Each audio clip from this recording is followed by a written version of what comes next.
Our next speaker for the first talk of this afternoon section, Dr. Saleem Ali, is the Blue and Gold Distinguished Professor of Energy and the Environment at the University of Delaware, where he also directs the university's Minerals, Materials, and Society program. He has also held the chair in Sustainable Resource Development at the University of Queensland in Brisbane, Australia, where he retains affiliation as Professional Research Fellow. Saleem is also a senior fellow at Columbia University's Center on Sustainable Investment. Previously, he was a professor of environmental studies at the University of Vermont's Rubenstein School of Natural Resources and the founding director of the Institute for Environmental Diplomacy and Security, as well as a fellow at the Gund Institute. Dr. Ali's research focuses on integrative approaches to achieving planetary sustainability through technical and social mechanisms. One of the attractive and important aspects of the work in this area is the intersection that we have across so many different scientific, engineering, and otherwise disciplines. And so it's a real joy and a pleasure to have you today, Saleem, talk to us about a system science approach to critical metal sourcing. So I'll pass it over to you. Welcome, Saleem. Thank you so much, Eric. Great to connect with all of you. Thanks to Marta for organizing the symposium. And for me, it's always great to reconnect with chemists because my first degree was in chemistry and I still hold that very near and dear to me. My undergraduate major was chemistry at Tufts University. And I feel that chemistry has served me throughout my career, even though I have now moved on into more applied social science. And so one of the points I would highlight for you is that chemistry is in some ways very well suited for systems thinking because it's sometimes referred to as the middle science, between physics and biology. It's kind of in this interstitial space of where we're trying to figure out how to make sense of reality and the natural sciences. So I would encourage you to not be disheartened when people are writing the obituary of chemistry as a field. I think it has much promise to continue. So what I'm going to try and do is give you a primer on how we can use system science approaches in your field, which is very much relevant to so much efforts around sustainable sourcing across so many planetary solutions. The metals domain, the primary industries are absolutely critical to solving so many sustainability problems. And so you're in a very exciting spot. And so I'll try to go through what are some of the ways in which we can apply a systems approach. And then also, since this is a professional development effort, we can talk about what are some of the challenges within contemporary academia to then find such approaches rewarding. And how do you navigate that space in academia, which at some levels is very reductionist still, and how you can still meet those challenges. So I'll try to make it more professionally oriented too.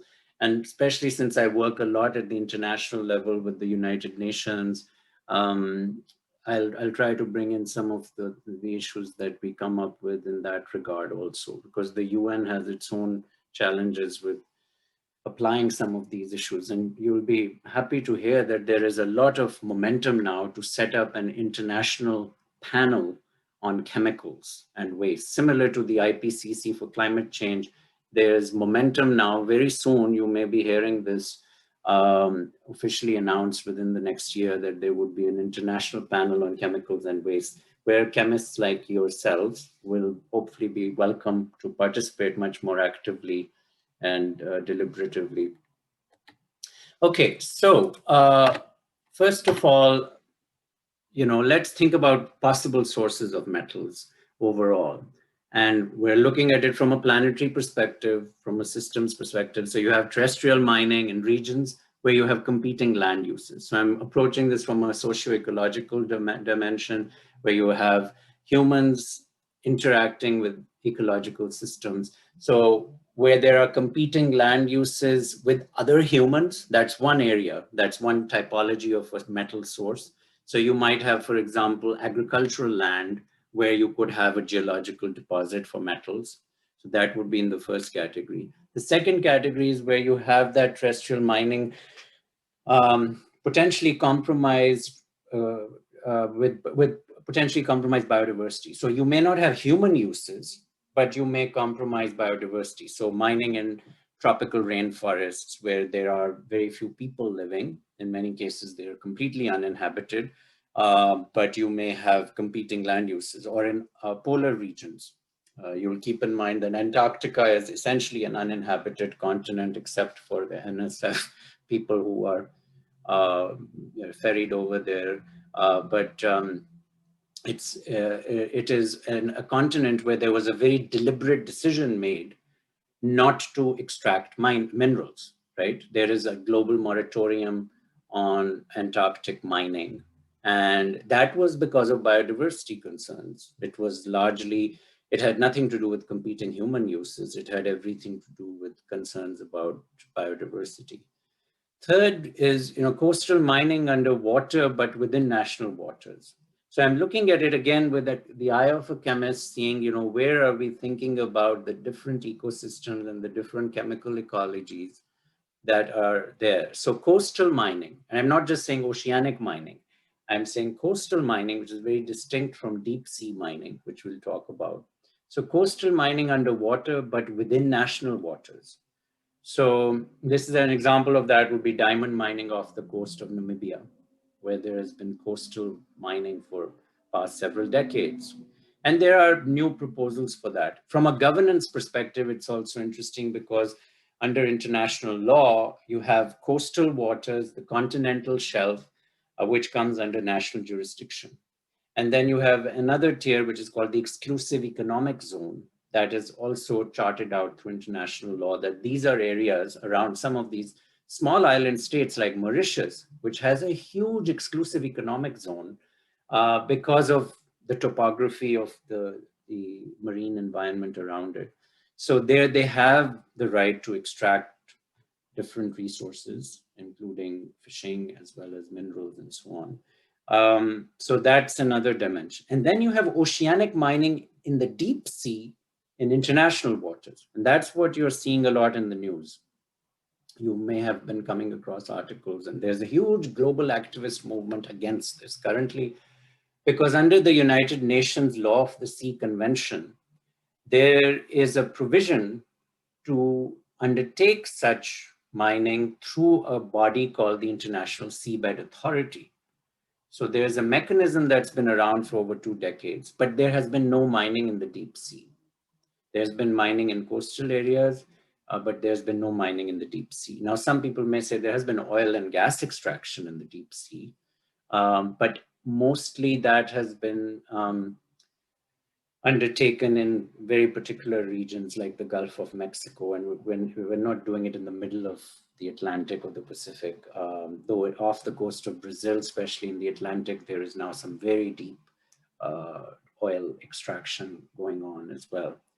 So that creates a very different chemical ecology. This is the deep sea environment is where potentially life evolved. The whole emergence phenomena that we know of, that the chemistry was just right under certain equilibria for life to emerge in those conditions. Now we know from sort of the Nobel Prize winning work of Ilya Prigozhin and others that you needed that kind of particular environment for those complex organic molecules to form at hydrothermal vents and so on.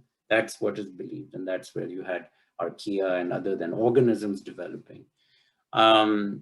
So it's a very special environment, very different from the coastal environment. No plants in terms of biodiversity issues, very different that way.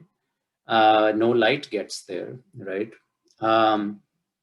But that's where you've got now these very interesting deposits. You've got manganese nodules and very high concentration.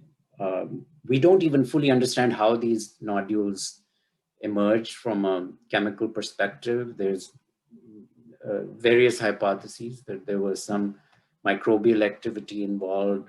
There are other hypotheses around it. So it's a fascinating environment, but that's where also this mining is being discussed. Why? Because from a systems perspective, if you compare the impacts there versus impacts in these other sources, there are some advantages. You don't have property rights, right? You don't have to worry about displacing communities as you do with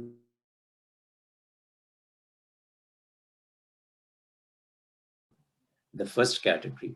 Is that we create a circular economy, we recycle metals if we can extract them with minimal chemical intervention and exposure to humans through the recycling recovery process. If we have a steady state of stock of metals and we have a good sort of durability question address, that you are able to have a metal supply stream without making products too obsolescent, right? From an industrial ecology perspective, you don't want a recycling situation where you make things so low in durability that you end up actually having more environmental impact because you're constantly having to do a throughput to create the recycling stock. So it's a tricky question, but it is the holy grail we all want to get at eventually, you know, where we are able to have a circular economy. And it's interesting that some of even these oceanic mining companies are now saying that that's their goal. They don't want to go on mining nickel and manganese indefinitely, and their business model should be that we create enough stock of those metals from these ores that you can eventually have a circular economy, and that they would then get into the recycling business, which is, I think, fascinating from a point of view of how businesses are changing their model from a systems perspective. Because mining companies historically would never think through that. You know, most mining companies would say, we're in the business of digging up rock and finding ores through that, and we're not going to get into a circular economy business. Sometimes as a sideshow, they may do it, and they use the smelters similarly, but it's never been the core aspect of their business. The aluminum industry is perhaps one example where it is more so than others, but certainly not for a lot of the base metals. So the recycling business, so to speak, is separate often. You have separate companies which do recycling as compared to mining. So, you know, some of these issues, just to go back of where I got more involved in this topic, go back to this paper that's almost now more than 4 years old in Nature, which we published, that looked at the importance of governance for mineral supply that we will need for sustainable development. And we worked with a group of earth scientists. You know, this was a workshop that was sponsored by IUGS, International Union of Geological Sciences, and UNESCO. And we got together, and then I just said to the crew there, I said, look, let's try to publish something that can have an impact. And we were able to put this together. It had quite an impact in terms of, you know, got people thinking about these issues at the international level. And we are now, you know, about having some kind of international mining agency, which is able to provide more supply security assurance around minerals, knowing that we will need them for the green transition. And this comes about because we know that ore grades are declining all over the world. And so we have to think about these other various sources of supply and how we are going to look at the trade-offs, the costs and benefits. The challenge is oftentimes that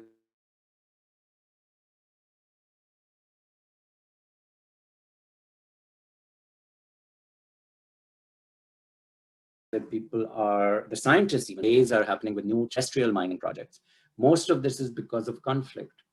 There's immense conflict around any new mine. There are countries which have moratoria on mining, like Philippines had a moratorium until just earlier this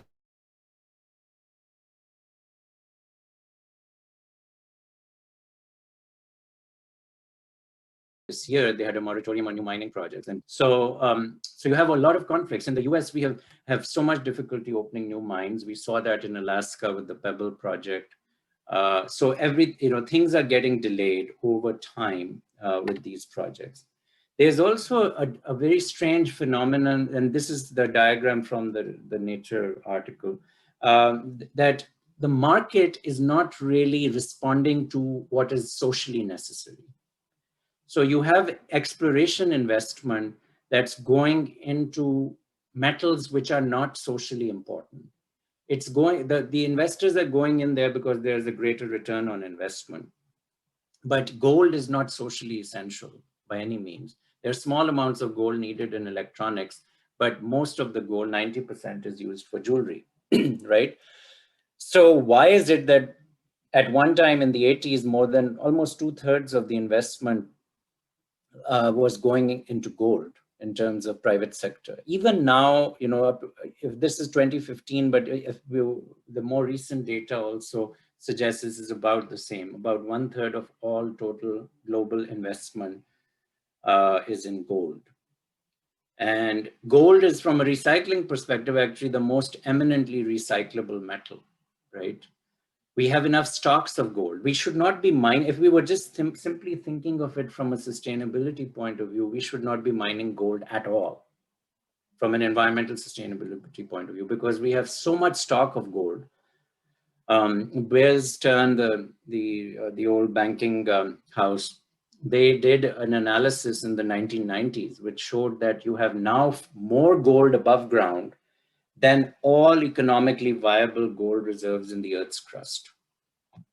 And most of it is lying in bank vaults, right? It's not even used. It's completely out of use. It is because we had at one time the gold standard, Fort Knox and whatnots, right? So it is completely useless from even a utilitarian perspective, because our dollar is no longer pegged to the gold standard.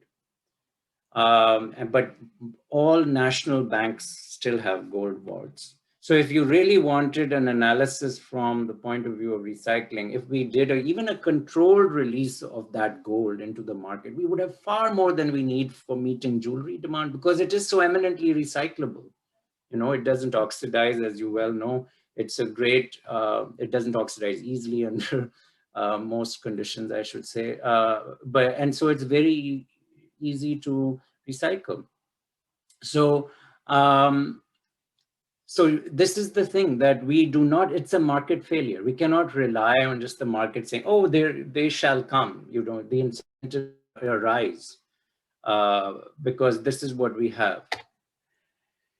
So recycling is part of the solution, but it is certainly not the entire solution. This was projection we did for copper in the same article, and recycling, you know, it doesn't quite meet the demands that we will need. And it was, you can read through it in more detail. I won't belabor it, those of you who are interested, but a lot of this data comes from this Australian researcher, Northey, who continues to collect these various data sets around mine production and recycling potential and what's in stock and so on.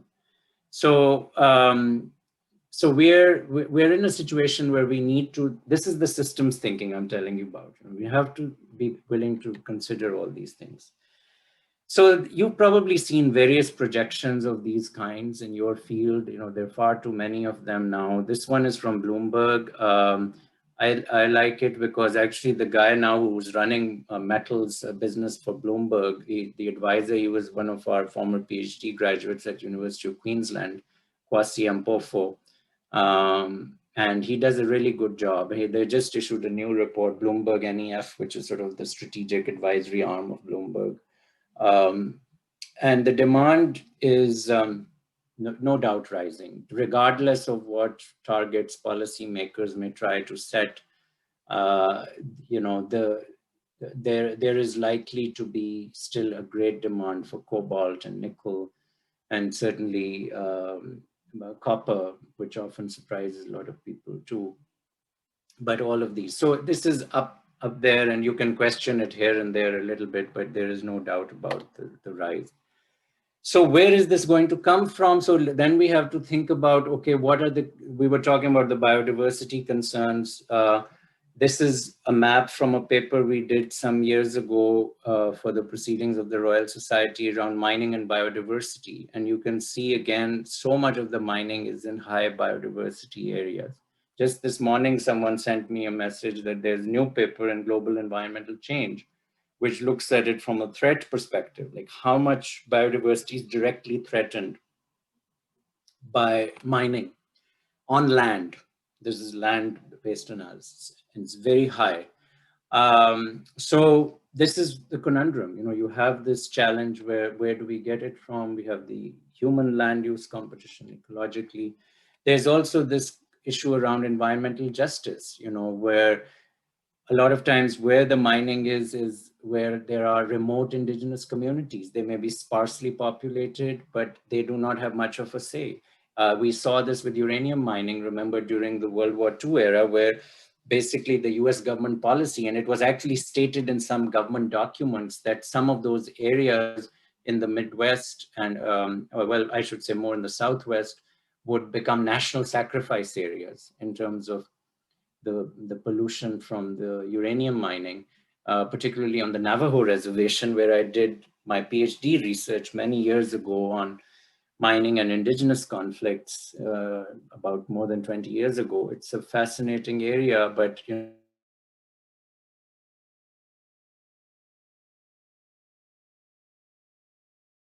have this challenge of deposits for, of course, cobalt, which are in the ocean, right? And we know that there are cobalt crusts, we have the manganese cobalt nodules, and we have the hydrothermal vents. So they are, of course, all over, but particularly in the Clarion-Clipperton zone, where the most likely oceanic mining is going to start in maybe 5 to 10 years from now. And this is another paper recently from Nature Communications, also from our crew in University of Queensland.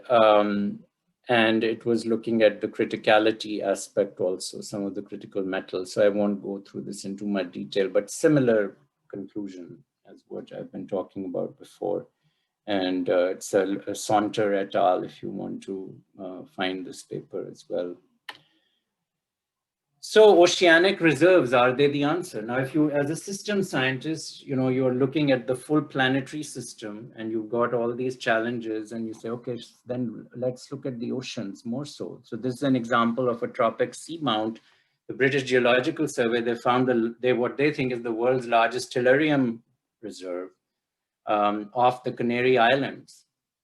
And, should we be going there then? Because tellurium, as you know, is very important for solar panels. Is this the answer to our, meeting the demands for cadmium, telluride, and so on? So we have to think through all of that. And at some level, it seems very attractive. But will it be competing with fisheries and so on compared to terrestrial sources? So I'm going to spend a bit of time on the oceanic minerals because this is where the systems approach, right now I'm embroiled in this controversy currently because there are a lot of marine scientists. There are 400 marine scientists who have signed a letter, many members of the National Academy, all the luminaries and muckety mucks, and they have said that we should not have any oceanic extraction, which I can understand. I mean, there are concerns, there are genuine risks. But as a systems person, not just as a marine scientist, I said, well, we have to look at the full system. And how do we consider marine sources versus the terrestrial sources?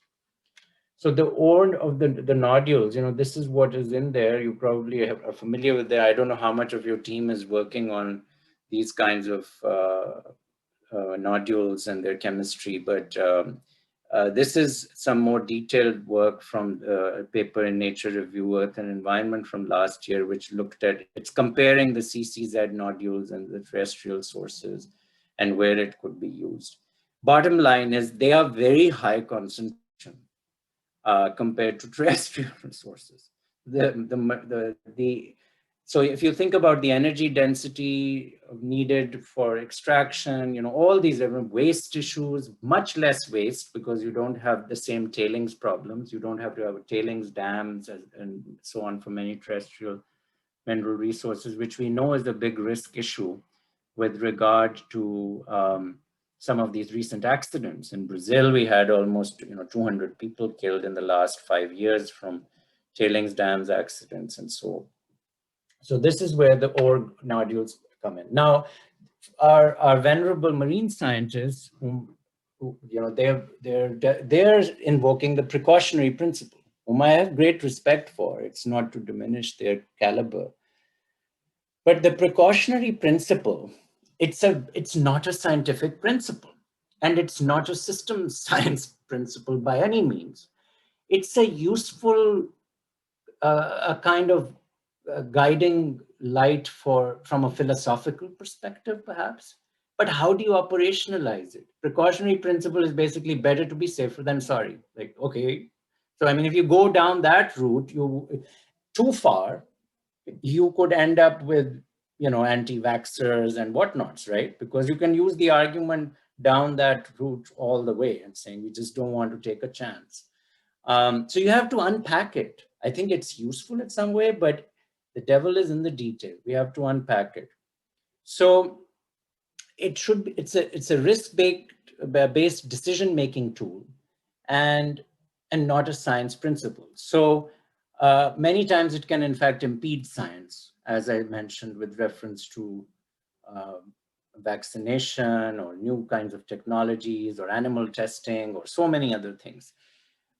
First of all, because it is amorphous, it's usually used to block rather than to engage in any science-based decision-making.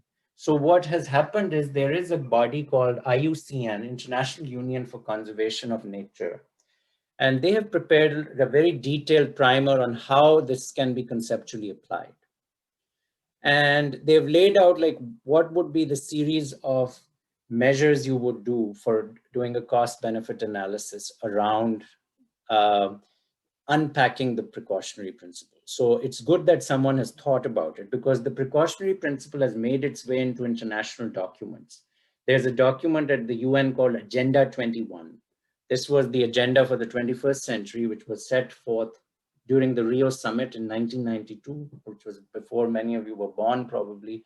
But that was the summit which laid out the trajectory for global environmental management. It's where the Climate Change Treaty was negotiated, the Biodiversity Treaty was negotiated, the Desertification Treaty was negotiated. All of that came out of the Rio Summit. It was the biggest gathering of world leaders ever. And after the 1992 Earth Summit, you had Agenda 21, which had the precautionary principle in it. And it sounded nice, we want to protect the planet, and if there is ever any danger, we should err on the side of caution. But then you have to unpack it. So often it's used in the case of moratoria arguments. It's like, okay, let's just take a pause. Let's say we will have a moratorium and we don't want to do any of this. That's how it's used. And the same argument is used in many cases. So like with the Convention on Biological Diversity, there was a call to have a moratorium on gene-drive technologies. Some of you may know gene-drive technologies are used like, you put a gene in a mosquito, which is not going to be able to transmit malaria, and let that gene spread through the population, right?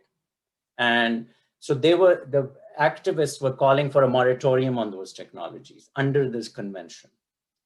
But it was rejected, and thankfully it was rejected, because a lot of that kind of argumentation is not very scientifically driven. We've seen this with GMOs.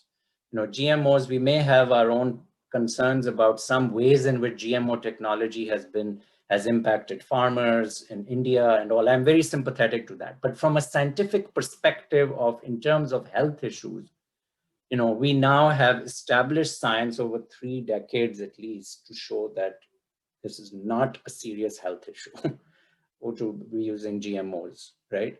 You have 72 Nobel laureates who signed a letter saying GMOs are fine and so on. But still, there's a cultural divide. In Europe, people are still petrified of GMOs. In the US, they're fine. And it's ironic that most of the very health conscious soy coffee drinkers, more than 70% of soy, by some estimates, is GMO. So all those very health conscious, non-dairy soy people are having GMO for sure. So it's this precautionary principle. It does need for us to understand where it is applied and how. So this happened and it was rejected.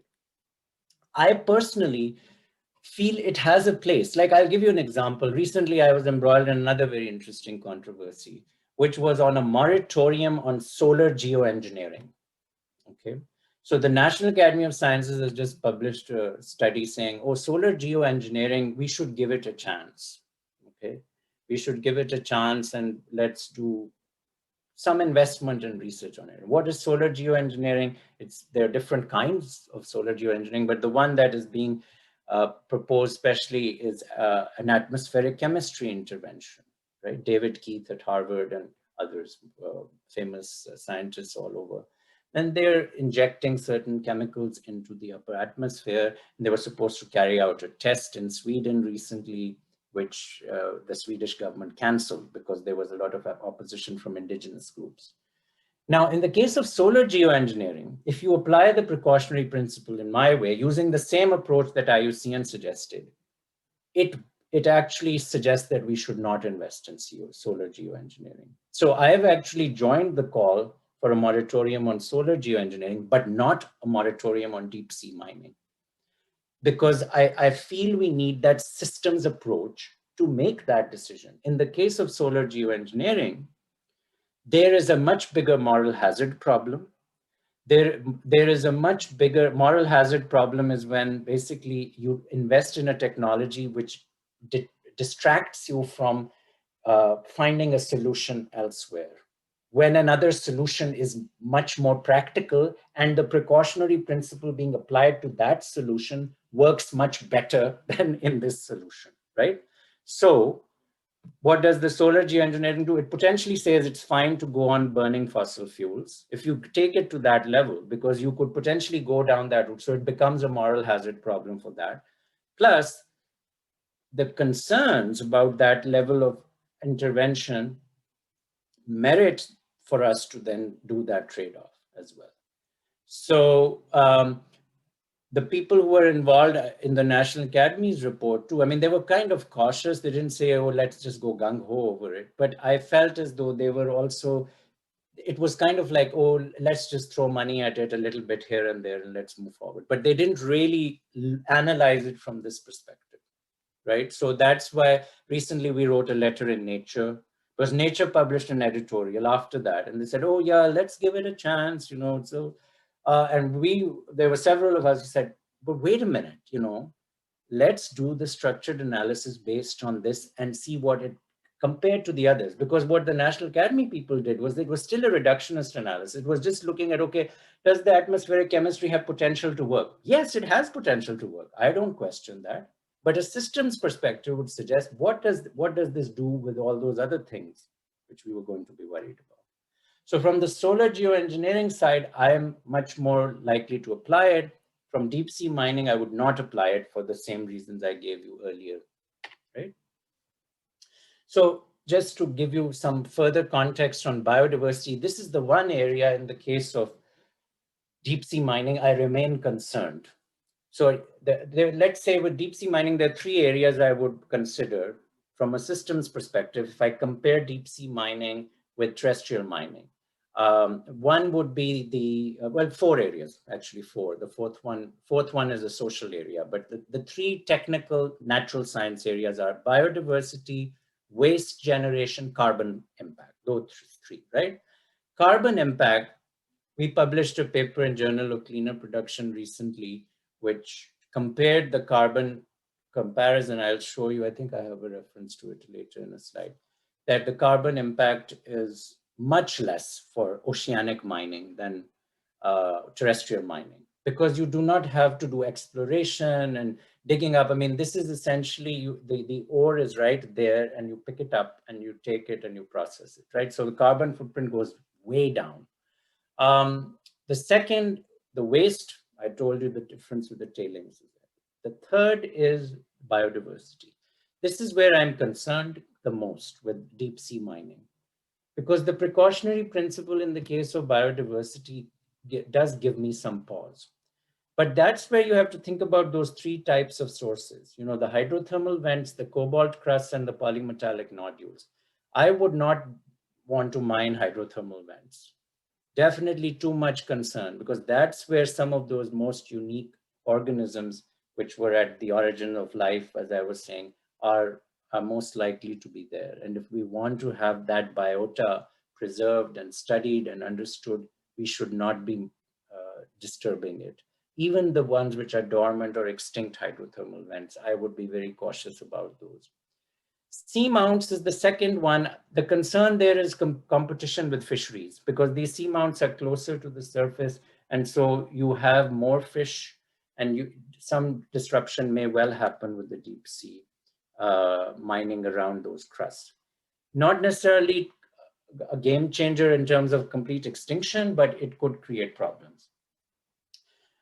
And we do have to think about resilience. I mean, there is research on resilience needed to understand that aspect. You know, there is, for example, with the terrible nuclear tests which were done in the Bikini Atoll and all, there have been studies done of how much wildlife has recovered. And it's actually much better than we thought.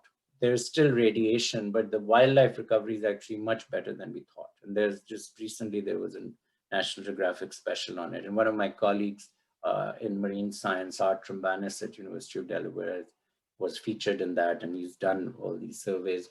And there's no question that there was, at the time, there was immense damage and there was radiation poisoning, but the wildlife after 50 years has recovered remarkably. So we do have to look at all that too.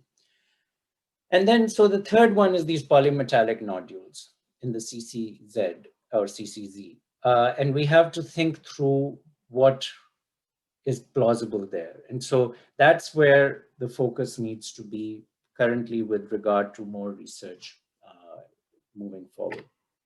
And this is just to give you some example of some of these organisms. A lot of them are, they're these kinds of soft coral. You've got a lot of microbes and all, but some starfish and so on. I mean, this is the size of a lot of these organisms.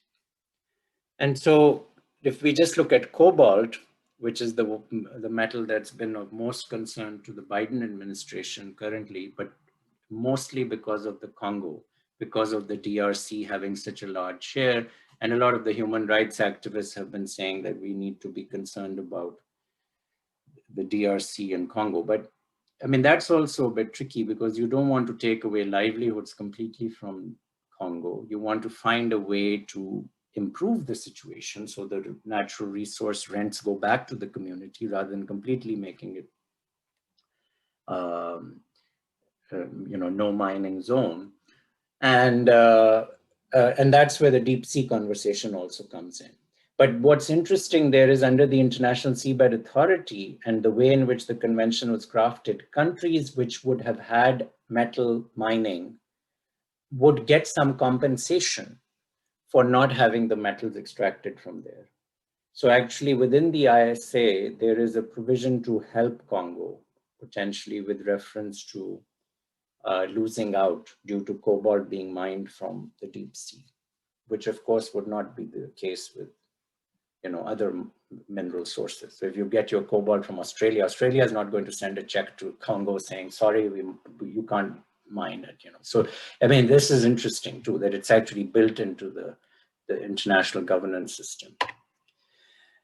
So this is just to give you a comparison of the process of this is the company called the Metals Company, which is going to be probably the first company that will be able to extract minerals. And in my capacity with the UN, I have been advising this company in terms of their environmental research, because all of the companies that work in the deep sea, they need to have a sponsoring state, which is a UN member state.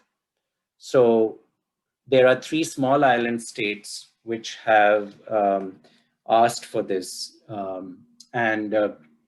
You've got Nauru, Tonga, Cook Islands, these small island states who have said, we will sponsor the metals company to do this extraction. So I have been asked to advise them on whether this is, workable or not. And so that's where I got into this. And I wanted to do that systems analysis. And if it comes out favorably, fine. If not, let's go back to just focusing on terrestrial sources. But this is very clear that there's a zero tailings process, clearly, the pyrometallurgical process compared to what is often done with reference to the hydromet refinery. And we have, this is from New Caledonia, and this is for nickel, just to give you a comparison. And you've got with oceanic mining, you don't have to worry about any of this kind of dynamic. So it's a much less waste intensive process. And we have a new paper that is under review. We revise and resubmit with Journal of Industrial Ecology that is looking into this in more detail as well, comparing these processes with the oceanic mineral process. Okay. So essentially it's an LCA, right? You do a life cycle analysis. So this is the LCA which we did for the climate change impacts. And we've done a similar LCA for the waste, but I am not putting those diagrams up yet because we are still going through the review and want to make sure those numbers are accurate.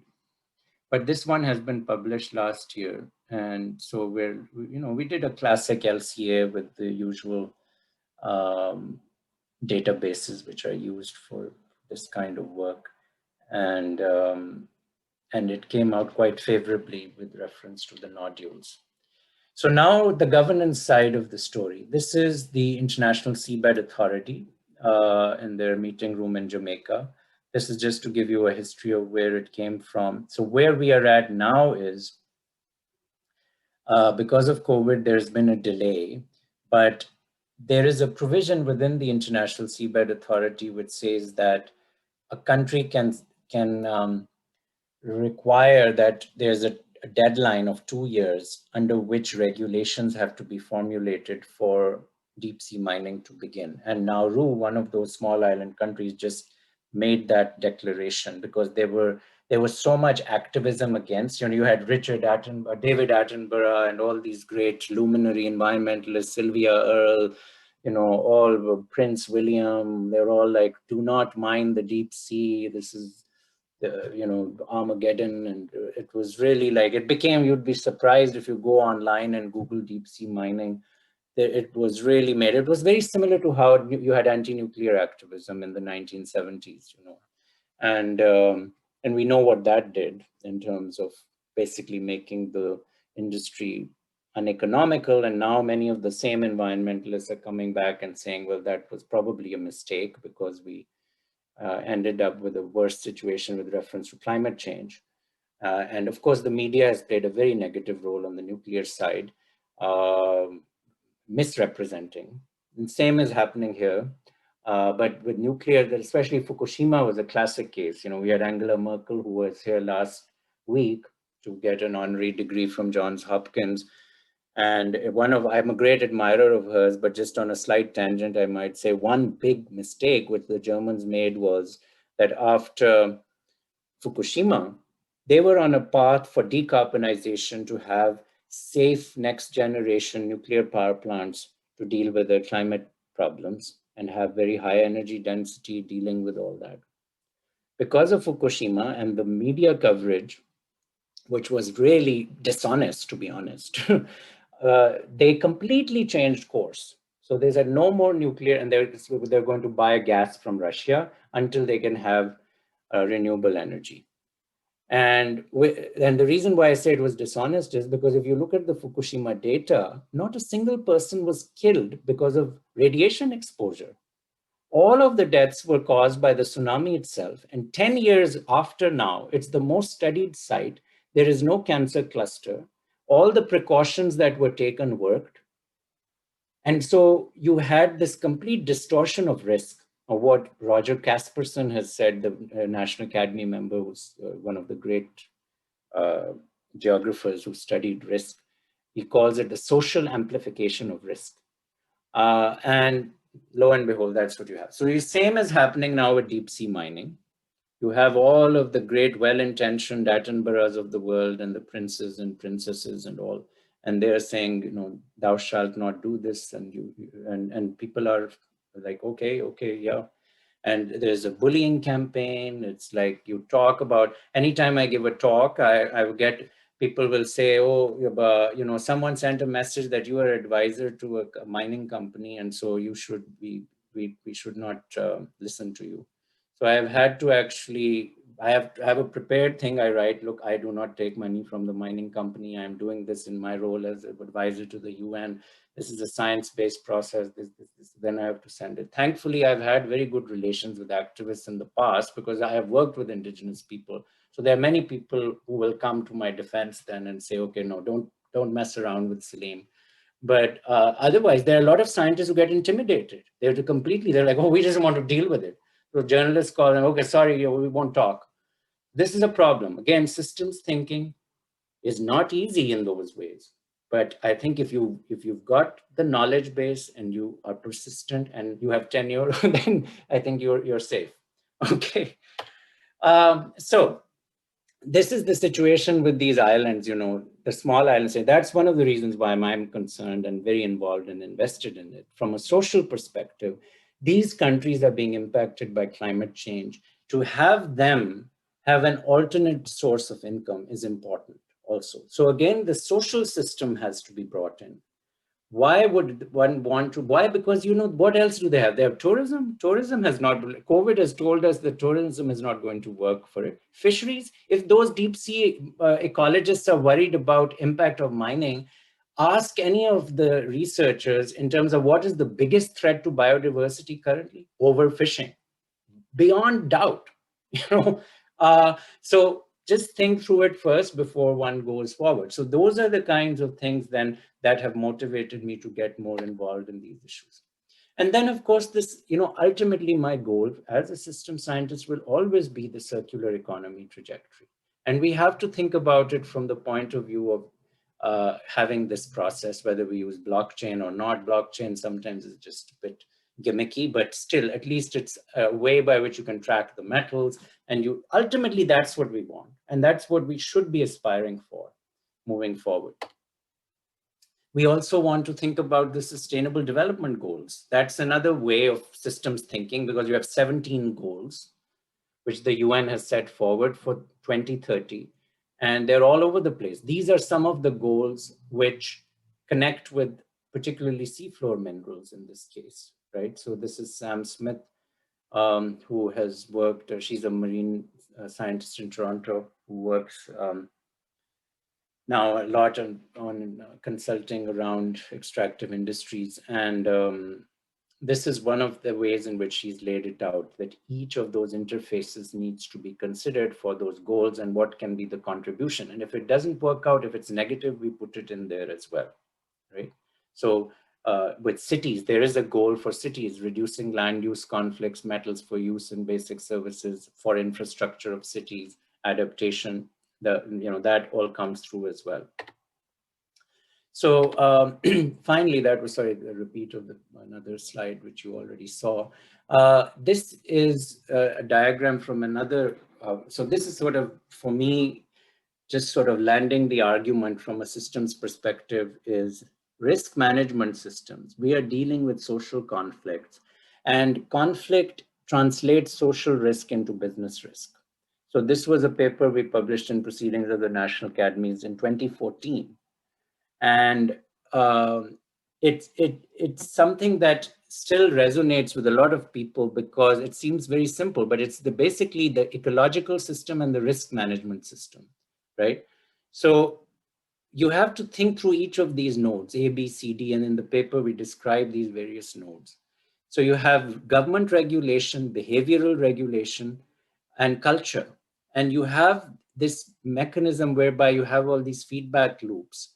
And this is one of the ways, the lens through which we may then view how we are going to decide on when to apply that precautionary principle, which trade-offs to consider, which not to consider properly, and conflict resolution processes which are able to manage that.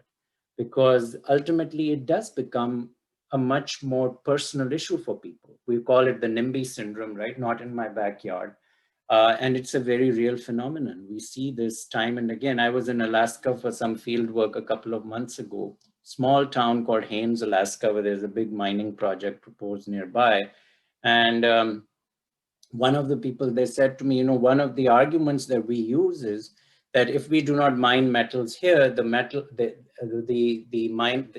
minerals will be mined somewhere else. And we probably have a better means of conflict resolution and governance than other places. And that was an interesting way to think about it, that it was an environmental justice argument for mining in Alaska, because you would probably do it with less harm than in other places, right? Again, the converse of that is, will the other places get benefits or not? If they do get benefits, I would rather get my metal from Congo than Alaska, because at least in Alaska, no one is starving to death, right? But if you feel that you have no ability to get metal from Congo without having a failure in governance and leading to conflict, then it's a practical decision you have to make. And it's something that you have to immediately try to keep resolving also, because you don't want to give up on Congo, right? But you have to then say, okay, while things are sorted out there, let me get my metal here. So that's, again, that systems thinking, bringing it to bear.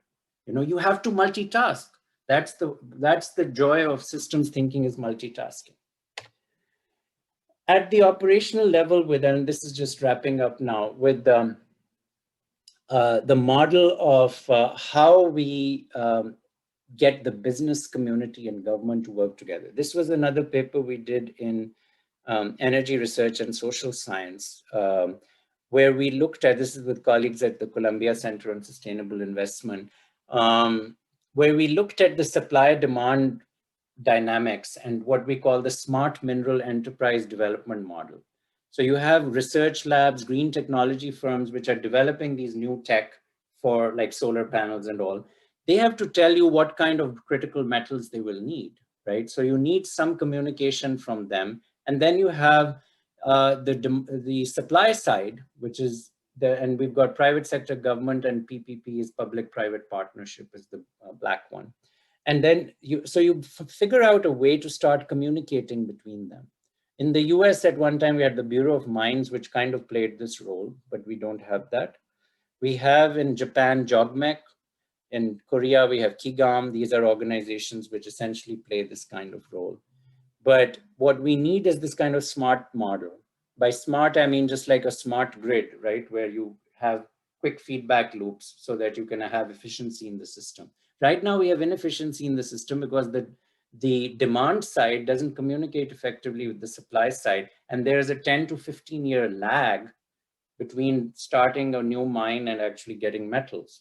And that's why we end up in this constant problem of supply crunches. And then we set up targets which are not science-based at all. So this is a model which can hopefully help that. And we put in environmental and social risk assessment and so on as well through this. Criticality support from the Green Climate Fund, IFC's International Finance Corporation. MEGA is the Multilateral Investment Guarantee Agency, which is sort of the insurance arm of the World Bank, which supports projects in high-risk countries moving forward. I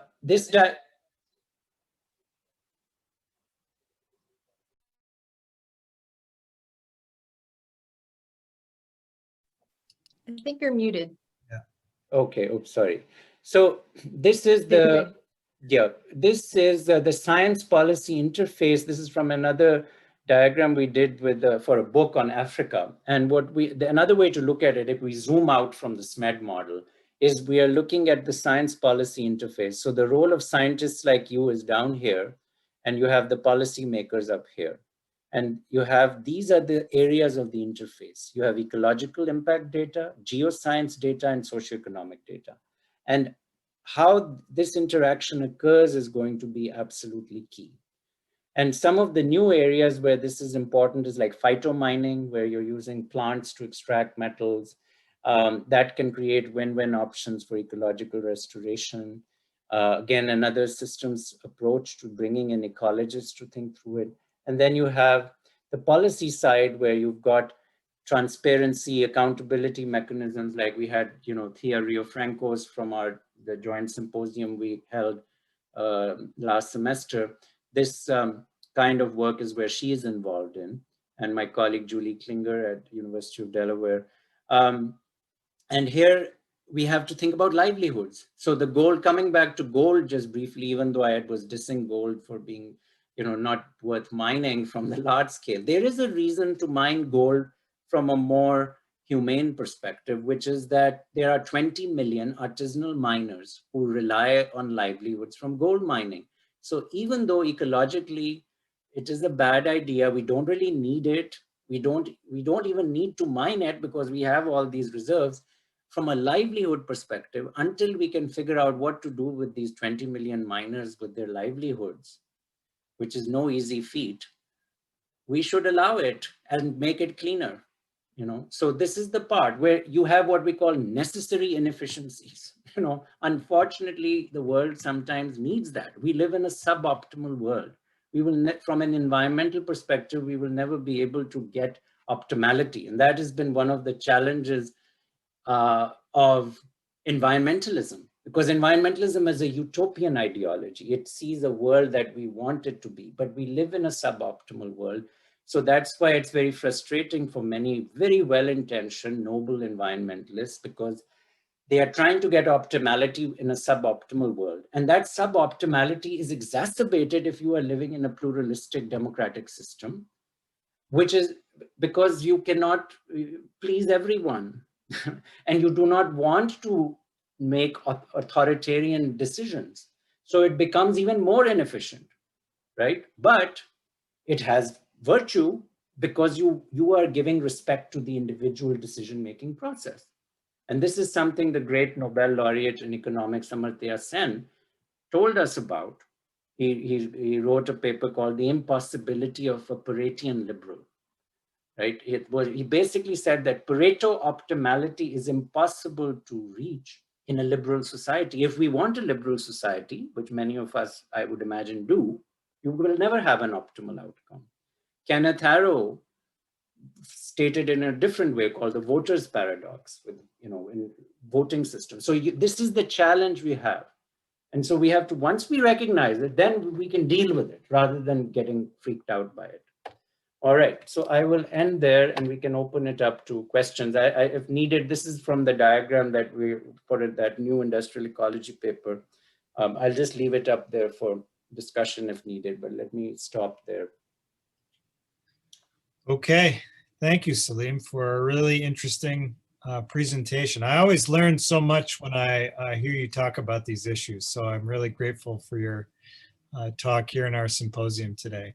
So we are going to spend a couple of minutes open for questions with the group, and then we can break down into some smaller groups and have discussions based on the questions that you sent over. So I'll open it up now to the floor if anyone would like to ask a question. You can raise your hand or just jump in.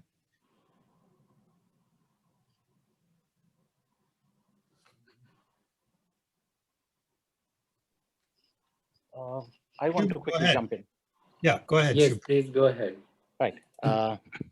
So slightly unrelated to the talk. I mean, this covers a lot of very important social aspects and all, but don't you think a lot of effort needs to go in like good urban planning and stuff to like make good public transport so that every person does not need a separate car, which won't need a separate battery? Mm-hmm. So like, yeah, what are the mobility and yeah, I mean, the interesting thing is I serve on the United Nations International Resource Panel, and one of the things we found from the COVID pandemic, we were doing just some ballpark estimates of resource efficiency, and the single biggest way in which we could reduce our carbon footprint is a social innovation, which would be to have multi-generational households living together, because you completely reduce total footprint, right? Because, and in COVID that happened because kids moved back with their parents. You had automatically a reduction in the footprint as a result of that.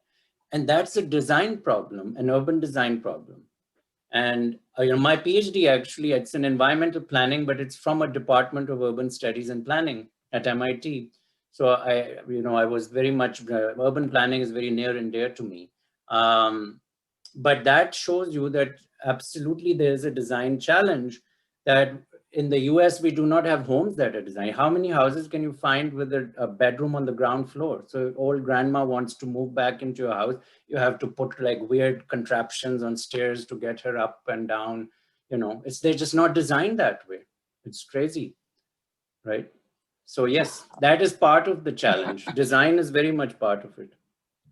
Like, how do you deal with that in that's a society like the US, where people tend to be very individualistic? Yeah, it's a challenge. There has to be a cultural shift in that way. And I hope it happens. It's possible. I think COVID may be a disruptor in that way, and it may make people think through that lens. Similarly, with regard to now, with mobility is a different issue, because mobility, we may end up with more individualism because people getting scared of using public transport. Mhm. So with mobility, you may have a negative impact, but with the infrastructure usage for housing, you may have a positive impact. But yeah, I mean, you're right. That's why the social side is so important. We cannot neglect it. Alex? Yeah, it's super fascinating overall. I was interested in hearing, I guess, your perspective on the role of governments in regulations. So, like, I guess I'm kind of under the impression that a lot of mining companies in general will try to take shortcuts if they're allowed to, right? And that can result in really, terrible environmental or social impacts. So I guess when you're looking at these like newer mining technologies from a systems perspective, are you kind of assuming that the appropriate protocols or I guess regulations by governments will be put in place?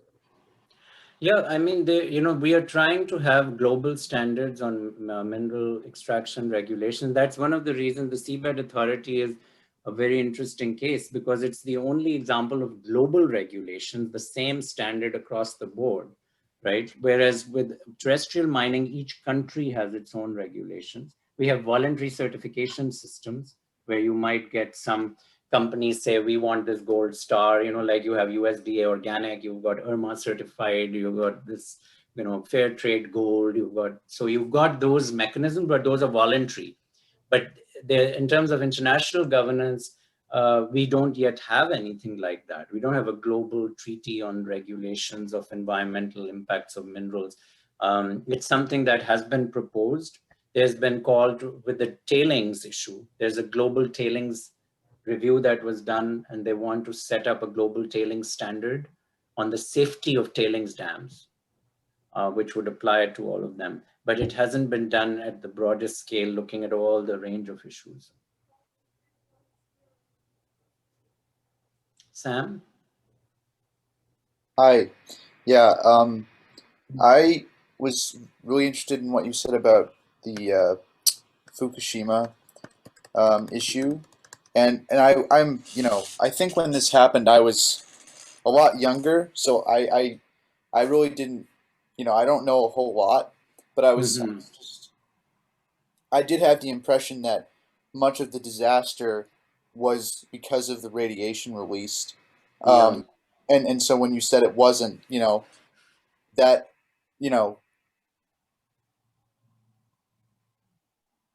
because I've always thought nuclear energy seems like a really good way to solve a lot of these environmental issues, especially just because of it doesn't release carbon dioxide. So, or at least a lot less of it. I don't know a whole, everything about that either. So my question was, how, I guess, first of all, how likely is it that there could be some,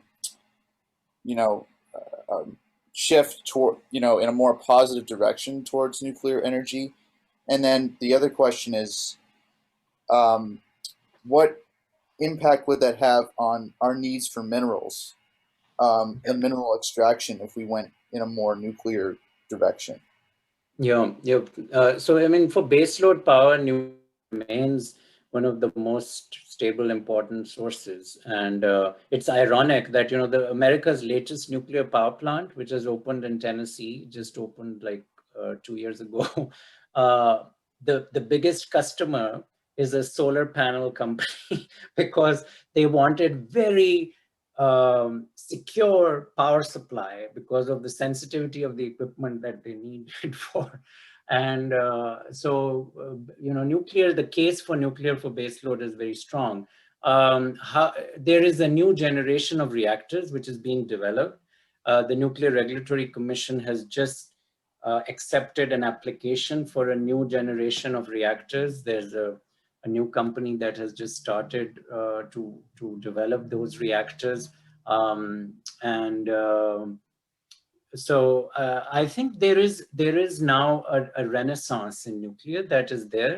Unfortunately, scientists are many of our environmental scientists are responsible for misinformation on this, and I myself was fed that misinformation. But when I eventually started researching it in more detail, I realized that there was like, for example, just one example is carbon footprint of nuclear. You can find, if you do scholarship research on peer-reviewed articles even, you'll come across, there is a hidden carbon footprint of nuclear. Well, not really. It's the construction of a nuclear power plant. Most of it is in the concrete which goes into that, and the concrete has very high carbon footprint. But the operational use of nuclear, no, there isn't. But it's been misrepresented time and again in studies. The journalists pick it up and they say carbon footprint of nuclear is just as bad. So it's really, that's why, and I don't like being a crusader for any one thing. It's just not me. I'm very much into like, let's just see where it is. But unfortunately, because of the way in which the whole issue of energy supply has become polarized, you end up having to become much more aggressive in defense of certain things, which you otherwise wouldn't want to. I mean, of course, we know nuclear has risks. Of course, we want to make sure we have all the appropriate safeguards, but the actual mortality, morbidity from nuclear power is far less than others. I mean, like wind power, one of the big problems is people die just falling off of the wind turbines, the people who go up to repair them. You get so many deaths. So if you look at the actual deaths related directly to an energy source, wind comes out pretty bad. And they're like really inaccessible. You have to get them like airlifted, all their enormous things, And I'm in favor of wind power, but let's just keep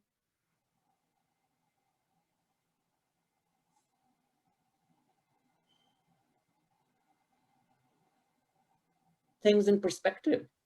So, Joe, oops, I think. Can I ask a question? Go ahead. Yes, sorry, I lost connection. No, I think I'm not sure if I was frozen for a second or you were. Yes. My question to you is that very interesting to listen today. You are someone who says what you think the facts say, and you probably have enemies on the left and on the right, I would imagine, in your world. Yes. Yeah, and I think that very often in my own politics, I find the same exact way. I don't have many friends on the extreme left or the extreme right. And my question is there a path for you to really have an effect here, or do you find that basically without strong allies, the ambitious goal of trying to actually use nothing more than rationality, as you've argued today, really has a future with shy of an emergency forcing somebody's hand? That's my question to you. Yeah, no, I mean, I have been surprised by, I was also trained as a mediator. My PhD advisor at MIT, Larry Susskind, he made all his advisees go through mediation training also because he did conflict resolution himself. And I've been surprised how much the way you talk and how you communicate with people can change the way in which they respond.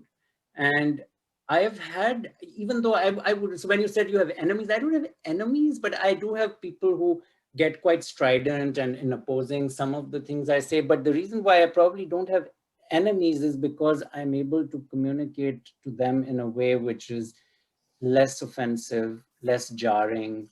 So for example, if I compare to Michael Schellenberger or Bjorn Lomborg, who are sort of considered these eco-modernists who they have such an offensive way of communicating. Some of the things they say are sensible, like they'll say things about, for example, on nuclear power, but they are so dismissive of other people. They are so patronizing that it just switches people off. And so I think there is a place and a way. That's why I've been able to serve on 2 UN panels. I mean, UN, it's not easy dealing with China and the US and North Korea and all these countries in a setting where they would much rather have a good fight than actually talk sense. So I think that's the real craft of it, being able to communicate. And one way I always do it, I use words like well-intentioned. You saw I was using those kinds of words. It makes a big difference because it decouples the individual. It takes away the ad hominem aspect. Absolutely. Yeah. And that happens too often and the scientists are this way too. There's some Absolutely appalling how they behave. Even the climate scientists, look at the Twitter feed of Michael Mann and all. I mean, they're otherwise brilliant people, but they're so offensive, dismissive. Peter Glick, all these people. And they just treat others as cattle, it's just, and that immediately it just dehumanizes the person and it switches them off. So even if they're talking sense, and it happens on all sides, left, right, all sides, they do this. Thank you. Go ahead. So I had a question. Yes, please. Yeah. So yeah, I don't know how much you know about this organization, CSSM, okay? But, we have lofty goals in many respects, changing the world by, somehow developing more sustainable techniques for extracting minerals and, processing electronic waste, things like that. So from your perspective, how can an organization like CSSM, really play an important role? Okay, what should we really be thinking about? I think it's really important to have that communication arm that you have already and use it effectively to reach those decision makers. And that's why NSF and all of their centers, encourages that investment upfront. The other thing that what you're doing that's really refreshing is really not being elitist about how you approach these issues. You are willing to work with a much broader range of stakeholders from what I've seen compared to other. I'm a product of many of the elite universities, though I work at a state university, which some may think is elite as well, but I am quite conscious of the global footprint of what we do compared to the name recognition of other places. But I think the way that you are able to have a big tent approach to it, bringing in stakeholders, communities who might not otherwise be involved. And that's one of the things NSF is trying to do, having HBCUs involved, others. That makes a difference, definitely, in terms of what will resonate. Because one of the things that I see politicians often do is they're very dismissive of elite science. So even though they may like what you're saying, they don't want to, they become very conscious of it. And if you have a big tent approach, you will have more impact because they won't be able to use that card of that, oh, these are the elite people. These are people who are much more embracing of others. So I think all that is really good. And the critical metals domain is one which is a bipartisan issue. It's really one where you can bring together look at the Biden administration has basically not made many changes in metals policy compared to Trump. I still think both are making some mistakes, but it just shows that there is a bipartisan aspect to it, that resourcing. Unfortunately, they have framed it as us versus China thing. Both Trump did it and Biden, both are doing it as this kind of critical metals is our way to save ourselves from China, which is, I don't think, a very helpful framing from an ecological perspective. because you have to think about, where are the core capacities for processing? Where is the geology right? Where do you have the resources? And you cannot be inventing situations which cannot be ecologically or geologically delivered. And that's the problem I have with both. But the positive side is that there is willingness to engage, at least in looking at these issues across the aisle, rather than, for example, if we started talking about, fracking or something like that, which would be unconscionable from one side of the political aisle versus the other. Right.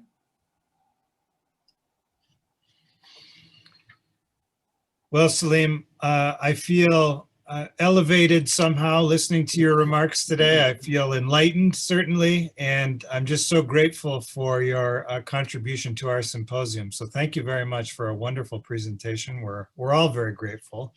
Thank you so much. Thank you. Yep, Yeah. I look forward to remaining in Yeah. Oh, I think we sort of lagged out a little bit. You're going to come back? touch. You're our neighbors, so hope to see you in person. Absolutely. Yes, Okay. absolutely. You're not so far away, so we're going to make that happen. Yes. Okay, great. All the best then. We'll be in Yeah. touch.